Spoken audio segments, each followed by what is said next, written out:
All right, so the movie Soul came out. I think it actually released on Christmas Day It did. 2020. It did. And my family does have Disney Plus, so we watched it. And I think, Jason, your family watched it too. My girls did. I didn't watch it, and I don't think my wife did. But Oh, okay. I remember it playing in the living room, and I Okay. said, "Oh, Okay. interesting." Oh, All right. So I think actually my whole family watched it together, which is interesting because, my wife and I adults, and actually our two oldest children are really adults now. oh, why? That's So, right. they're young adults. And then my two teenage children and two like 8 and 9-year-old. So we had quite an age span watching this movie. So Hmm. we kind of had, our own take on it. But I'm really interested to hear kind of what your perceptions are. Have you watched the movie though? You still haven't seen it? I have not seen it. Okay. However, I've watched several reviews of it, and some reason or another, when I first saw it, it kind of my spidey senses went up. Like Mhm. something's not. I don't know how I feel about that. Mhm. Um, so hence why I wanted to review it and maybe see like maybe was there something about my spidey sense, or maybe my spidey senses were off, and it was interesting to say the Mhm. least.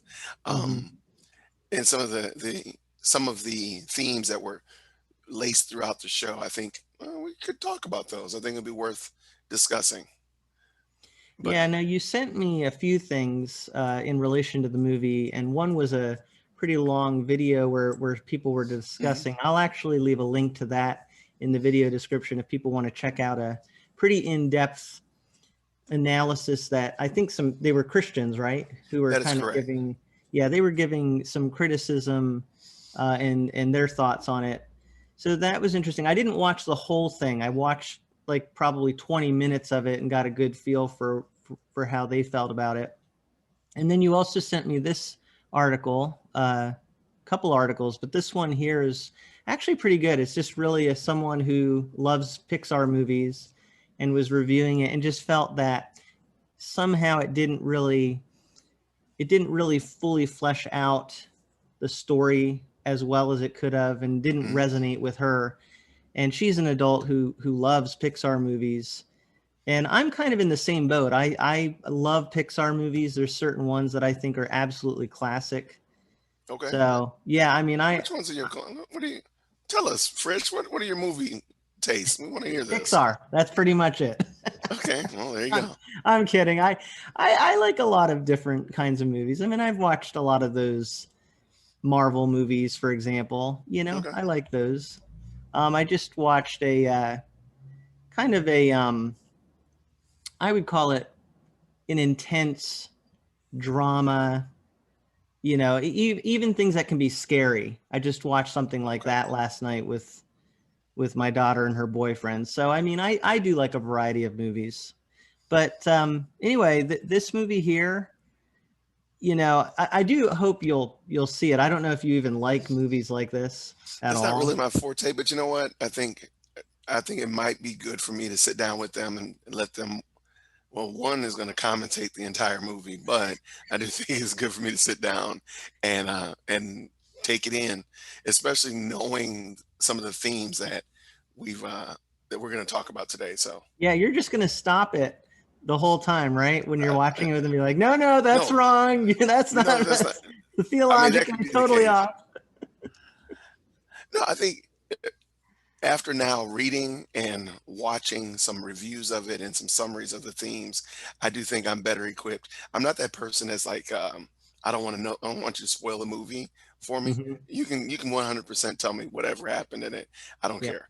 Um, so now I'm like, okay, now I know what I'm looking for, and I can better appreciate it rather than I'm just gonna sit here without knowing anything, and I'm just gonna go, Hmm. nah, I'm good with knowing what's gonna happen, and then I can be a little bit more attentive actually to those Hmm. things. So, all right, let's jump in this article.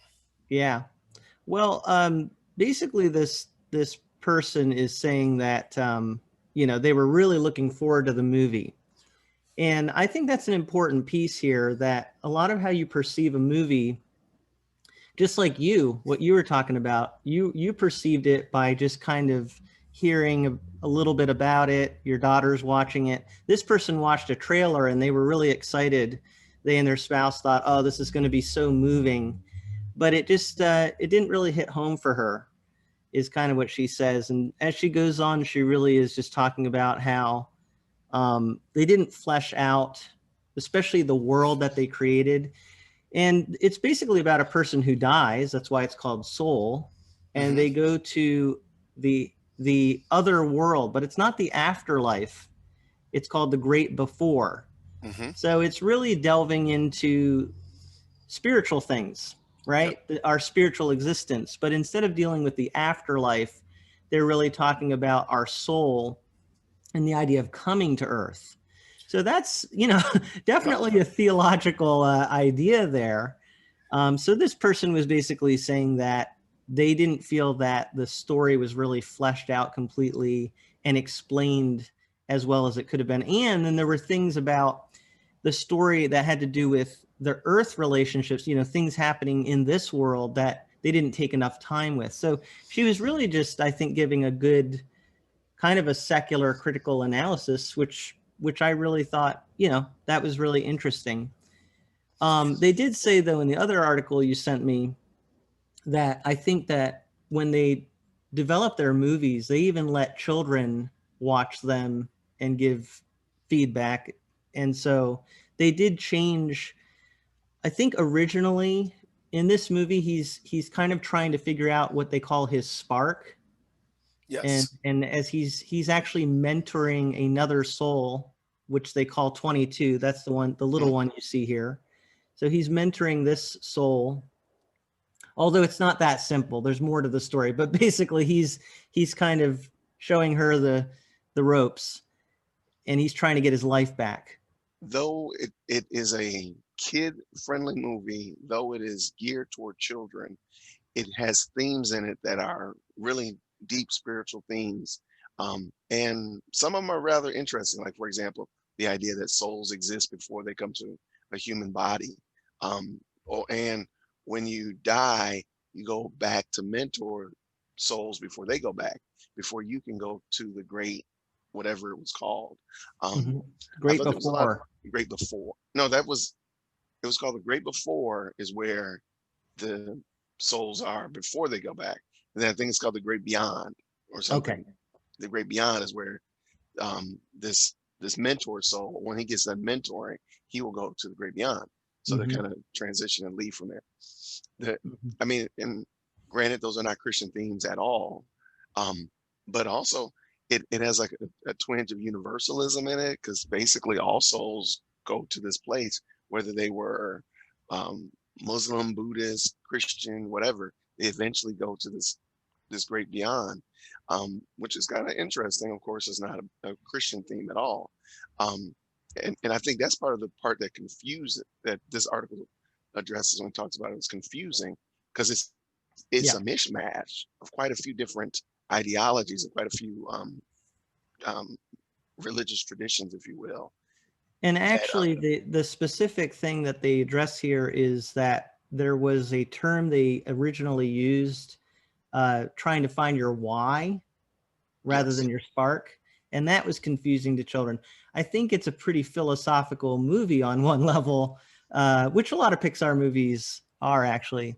But that terminology was something they ended up changing to spark, because finding your spark is something that I think even for children makes a little bit more sense. You know, what is it that gives you a sense of inspiration and purpose? Yes. So that's kind of what that's really the theme of the movie is, you know, he is a jazz musician, so he feels his purpose is jazz. But really he comes to identify a deeper meaning to life than just jazz and what he thought was most important. So there are actually some good themes to this movie, some good ideas as far as some of the values, but the framework that the values are portrayed in, like you said, is a mishmash of a lot of different ideologies. And so, yeah, that from a Christian perspective can raise a lot of questions and difficulty. I mean, you're getting into rough territory. I don't know if you heard them say in that discussion the Christians were having, but I think they quoted the director Hmm. of the movie that basically his first goal when they were creating this was not to tick a bunch of people off, because he knew that when they start talking about, the world beyond, what that could do. Well, go back and watch it. He said he didn't want to tick off a lot of Christians.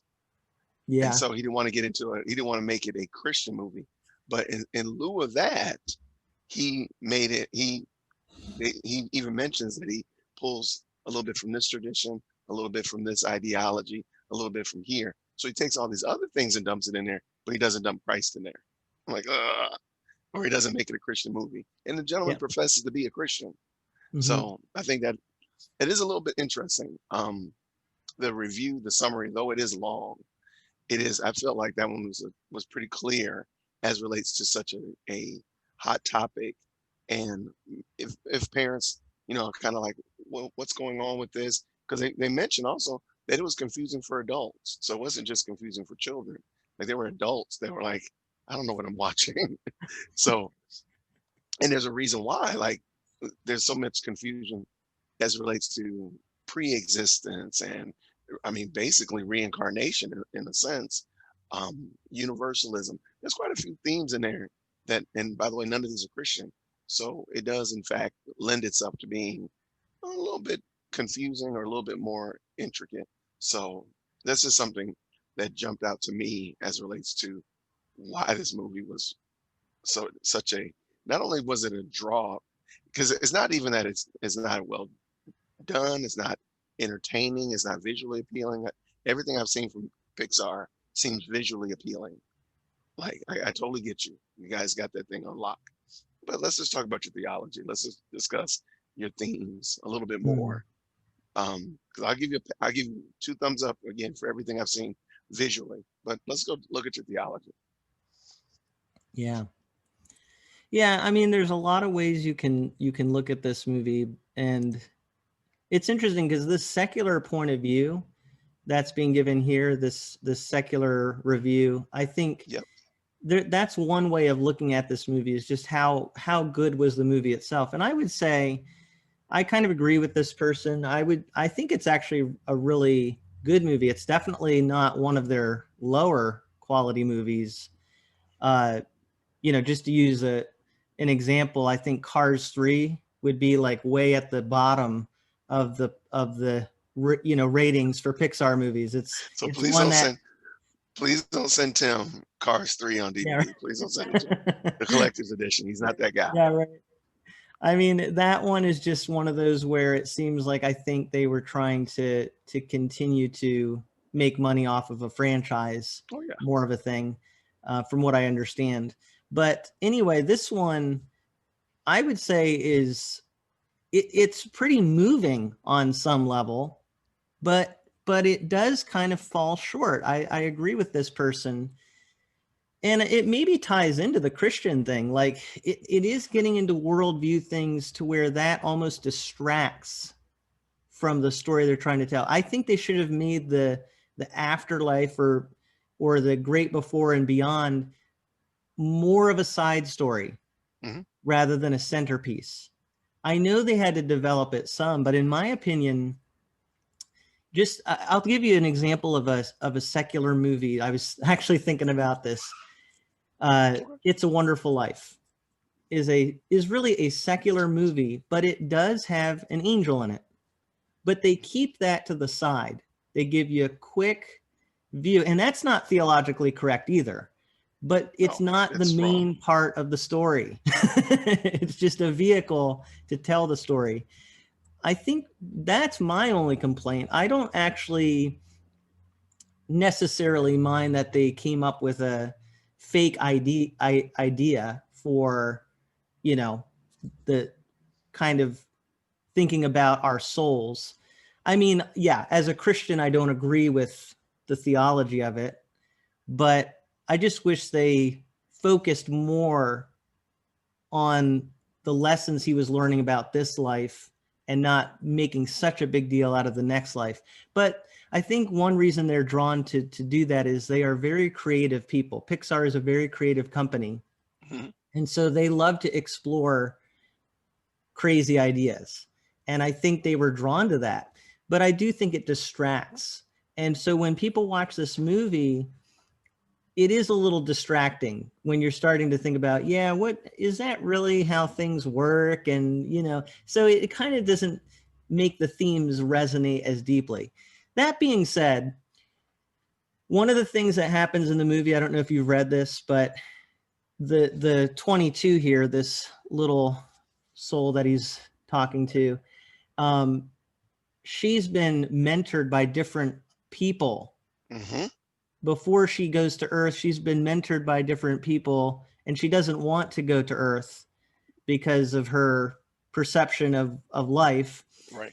But the people she's been mentored by are very famous people, and that's a joke, is that all these famous people, when they try to mentor her, they can't take it, and they have enough. So I think, again, there's a funny part to that.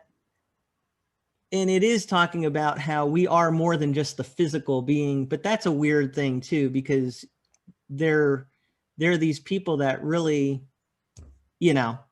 obviously they're not going to be mentoring a soul before they go to Earth, so Right. it's just, it's creative, but it's also weird. No, and I totally understand. I want to go back to, because you mentioned, I don't know if you know, Tim, but It's a Wonderful Life is one of my favorite movies. I Yep. didn't know that. I'm I glad watch it probably, I brought it up. I probably watch it twice a year. And you're correct. They have some very troubling themes, aka God, in the beginning is getting counsel from Joseph about how to Mm. deal with how to deal with George.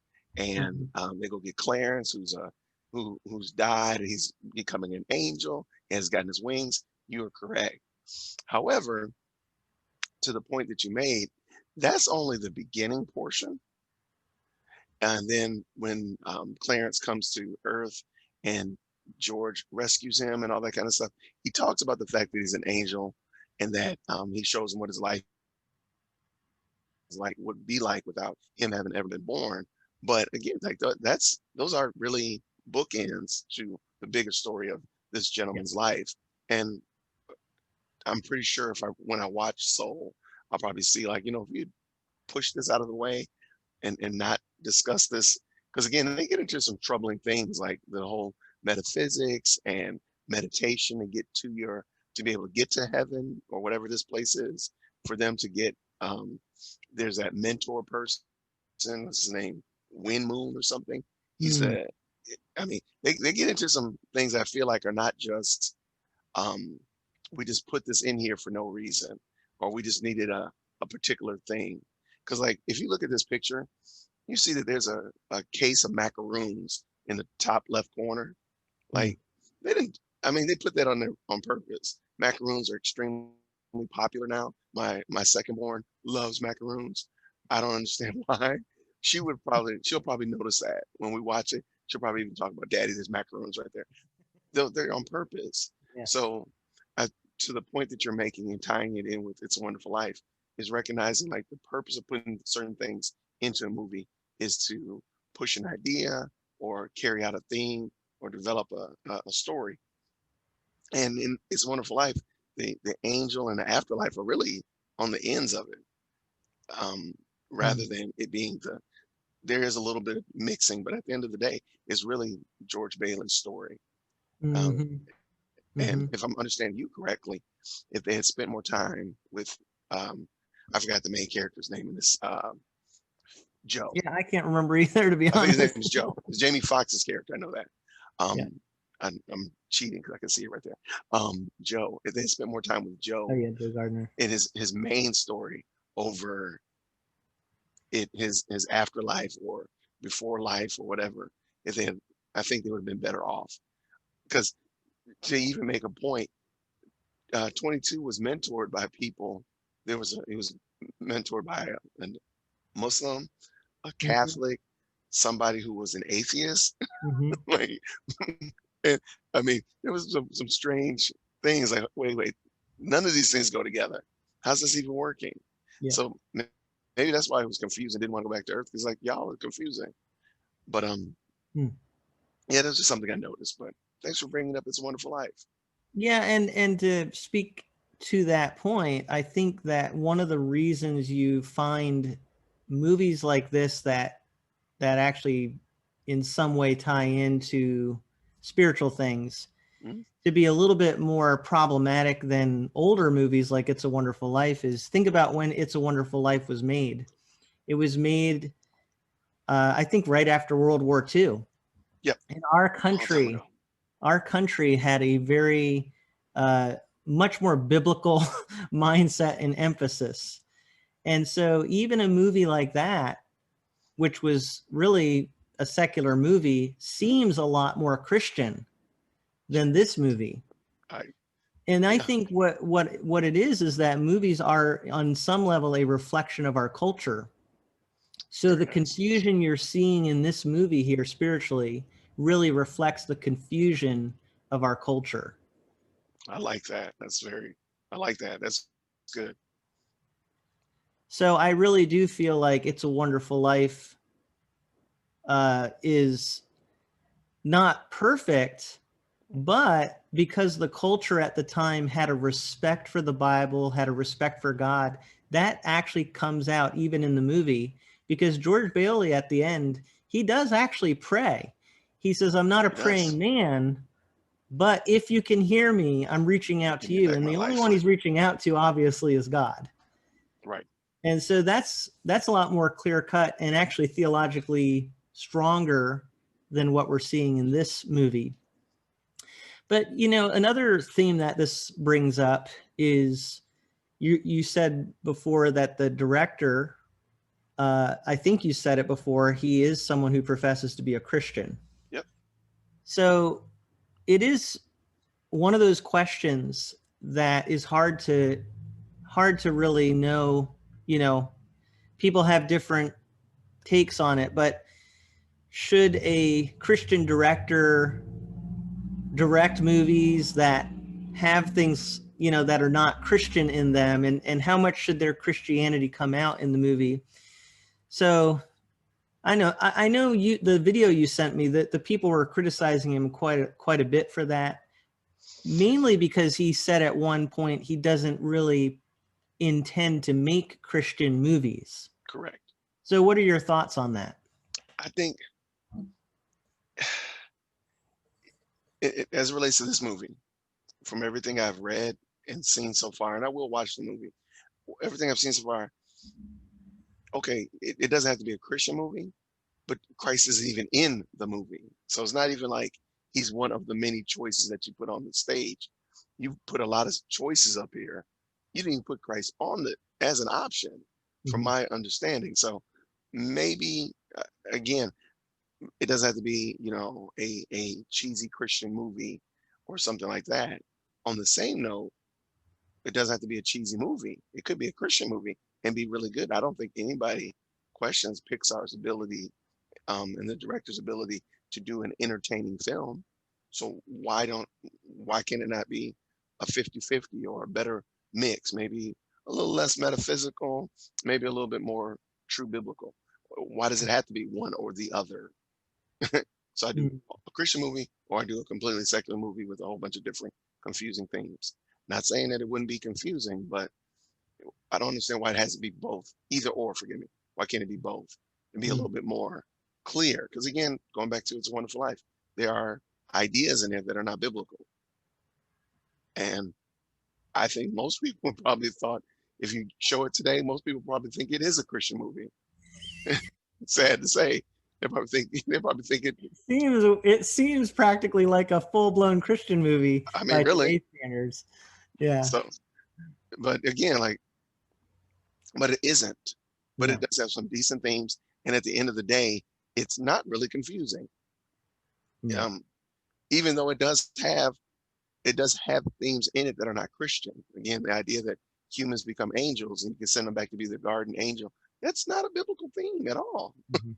But the life of George Bailey, there's a lot of biblical ideas that are woven into self-sacrificing and loving your neighbor Mm. and doing so much for others. There's a lot of themes in there that are biblical. So Mm. could he not do this and here without maybe a little less seances, a little less talking to the dead, um, and a little bit more something that's truly biblical? Yeah. Yeah, and I think some really good points there. When you think about movies, I really believe that the best movies, they don't have to be Christian, but they hit on themes that we as humans who are made in the image of God, they resonate within our Hmm. soul. Hmm. And I think the fact, and it's ironic because this is called Soul, it Yes. doesn't quite hit it doesn't quite hit it. Just like this reviewer was saying, there's something not quite hitting it. And so you're right. I don't think it has to be overtly Christian. I think that if you look at, obviously a classic book and movie would be The Lord of the Rings. Hmm. And J.R.R. Tolkien, who I believe is Catholic, he hit on themes that deeply resonate within our soul and even reflect some biblical concepts. Yeah. So I think that that's kind of what you're getting at here. It's like you don't have to be Christian, but you could allow your Christian values and concepts that resonate with everybody to come into your work. And maybe And that's, go ahead. I was gonna say, since we're just kind of we're spreading off of movies and maybe spreading out a little bit into writing, John Bunyan did a fantastic job of writing about themes. Now, granted, his writings were deeply Christian, Mhm. deeply biblical, but the retelling of Pilgrim's Progress, which is another one of my favorite movies and books, that movie is fantastic. And granted, it is overtly Christian, Mhm. but those themes you can see them throughout Pilgrim's Progress, if you will. You see it through his progress, and you so those themes don't have to be cheesy. They don't have to be um, third tier Mhm. or whatnot like that. They can be really good and still be faithful to the Bible. But and let's go back to Lord of the Rings. There's so much that's not biblical in there that, for the most part, everybody enjoyed it. It wasn't like you're beating the people over the head with Bible. But I don't know anyone who didn't enjoy those movies. Mhm. I actually have all the movies and I got the books right next to me. But Mhm. so they were very enjoyable, and those Christian themes were still played out, were still on display, and even with conflicting ideas. I mean, wizardry and magic.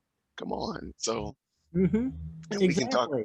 So, Exactly. Another one would be C.S. Lewis's Chronicles of Narnia, which are definitely interwoven with Christian mhm, concepts, and he's trying to tell some Christian things without being extremely overt. But people like that, even though they may not even be Christian.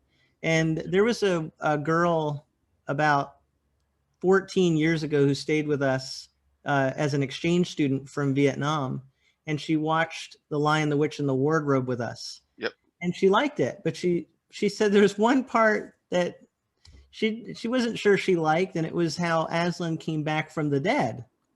And I said, "Oh, well, the writer wrote that for a reason." And she said, "Why?" And I said, "Well, I'm not going to tell you. You have to find it out." So Mhm, she looked into it and she found out it was because it's supposed to be a reflection of Christ. absolutely. And that was neat. Like she actually researched that and found out. And then it actually made more sense to her. So anyway, I mean, that's a good example of art not being overt, not being preachy, and yet it's reflecting something he believed in his heart. And And and I it don't think that, resonated. and it doesn't have to be, tying it all back into soul. It doesn't have to be over the top Right. in order to still make the point. He could still have the whole pre-existence, and he could have had all of that still, and still had a more solid biblical theme Mhm. if you had wanted to. Yeah. And we've just given two examples, and there's countless others I'm sure we could pick out that have been like, oh, I see the biblical theme in being played out in this movie. Mhm. Yeah, and I don't know for sure how those movies are created. I don't want to personally, I don't want to blame one person too much because he may not have really written the plot, Mhm. but For I sure. do think at the end of the day, what made the movie fall short is it just didn't quite hit those themes. So let's go back to It's a Wonderful Life. Still today, when I show that movie to someone who's never seen it, they are still floored by it. It is Right. still that good because it really perfectly reflects something that deep within our hearts we feel. And the interesting part is that both of the movies that we're talking about, It's a Wonderful Life and Soul, are trying to make a similar point. Soul is trying to say that your life, you should value it. You should treasure the time that you have here with other people. Yep. But the way that the story unfolds, it's very touching, but it falls short of being deep, Gotcha. of being really on that deep level. And I feel like It's a Wonderful Life hits that deep level. So, you know, I'll even one up you. It's a Wonderful Life is, if I'm not mistaken, it's like 50 years old. It's forever. It's a long time old. Let's say that. So in 50 years, for if somebody comes back and looks at Soul, will they be impacted and say, "Wow, they really hit that theme, and I'm really impacted and changed"? I don't know, but like you just said, you can show It's a Wonderful Life to someone today, and they'll really be like, "Wow, I got that. That was really insightful." mhm, Um, just like you're saying, like both of them are attempting to say very similar things about value your life, take, get the most out of your life that you have here. This is very precious. The lives that you impact. I mean, George Bailey impacted countless other people's lives. He didn't realize it. So all of that. If you brought somebody, if you showed someone It's a Wonderful Life today, would they get that? And then in 50 years, if you showed somebody Soul, would they get that? I don't know. yeah, it's a good question. I mean, I think some Pixar movies will stand the test of time, Which but one's Tim? Which one's Tim? Which Toy one's Story. in your Toy Story? Okay, okay. I think those, to some degree will. But it's hard to know because everything's a product Oh of yeah. its time. But there's one more thing I want to add in here to kind of hit home what we're talking about, and it ties right in. A good example of a movie that recently did well, which wasn't Pixar, but it was Disney, was the movie Frozen.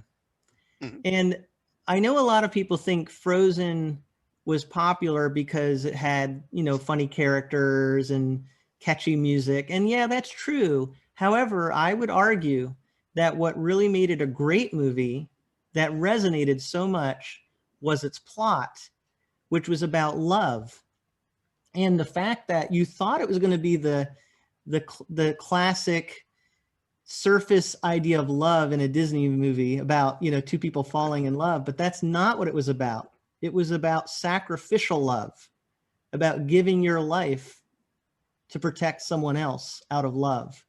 And at the end, when Elsa reaches up to protect her sister, or I'm sorry, when Anna reaches up to protect Elsa is what actually Okay. happens.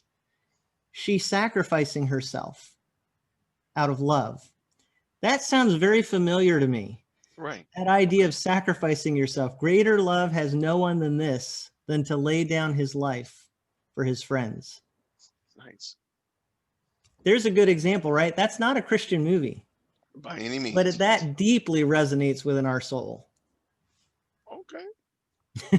I I I I didn't think we were going to get this deep in the conversation, but Yeah. I'm glad we did. This has been an excellent talk. I like it. Yeah. So anyway, I think if Soul, aside from all the weird stuff, which they probably focus too much on, if they could have hit on something in that way that really resonated deeply, it would have been even better. I think they were trying.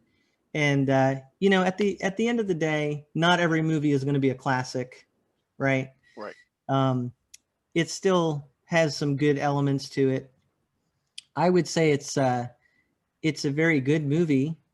But obviously, as a Christian, if you have children, you should, have the kind of conversations with your kids so they know how to filter things through a Right. biblical lens.